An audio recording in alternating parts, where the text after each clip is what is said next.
Amandman Vlada ne prihvaća uz obrazloženje smanjivanjem pozicije proračuna A570334 održavanje željezničke infrastrukture i regulacije prometa dovelo bi u pitanje sigurnost prometa kao i minimalna sredstva za održavanje pruga kojima se ostali dio željezničke mreže nastoji održati na postojećoj razini. Hvala lijepa. Da li se neko? Da. Gospodin zastupnik Dražen Đurović, izvolite. Hvala. Dakle, radi se o željezničkoj pruzi Pleternica-Čaglin-Našice. Prometovanje tom prugom je prije više od 2 godine obustavljeno odlukom, privremeno obustavljeno odlukom HŽ-a zbog dotrajalosti pruge uz obećanje gospodina Jernejića, tada direktora HŽ Infrastrukture, da će vrlo brzo započeti radovi na sanaciji te pruge. Prošle su više od 2 godine, radovi ni na koji način nisu započeti.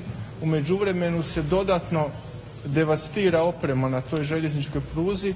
Radi se o dionici dugačkoj oko 35 km koja spaja Požeško-slavonsku, Osječko-baranjsku županiju, koja je žila kucavica kretanja ljudi i roba na tom području, jedini isplativi pravac izvažanja drvne mase sa područja općine Čaglin, jedini pravac kretanja i putovanja učenika, đaka i studenata u osnovnu, srednje škole i na fakultet.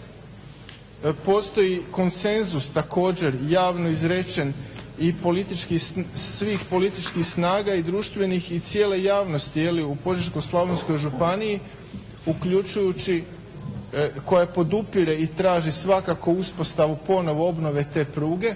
Napominjem da su i predsjednik županijskog HDZ-a gospodin Lucić i predsjednik SDP-a Požeško-slavonske županije gospodin Ronko javno poduprli i založili se za obnovu te pruge, pa nadam se da će i u ovom slučaju javno poduprijeti ovaj amandman kojim se traži dakle izvođenje radova radi ponovnog uspostavljanja prometa tom željezničkom prugom.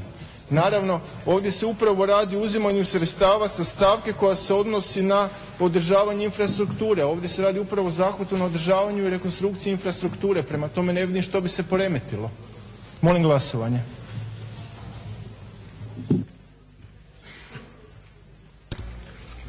Hvala lijepa.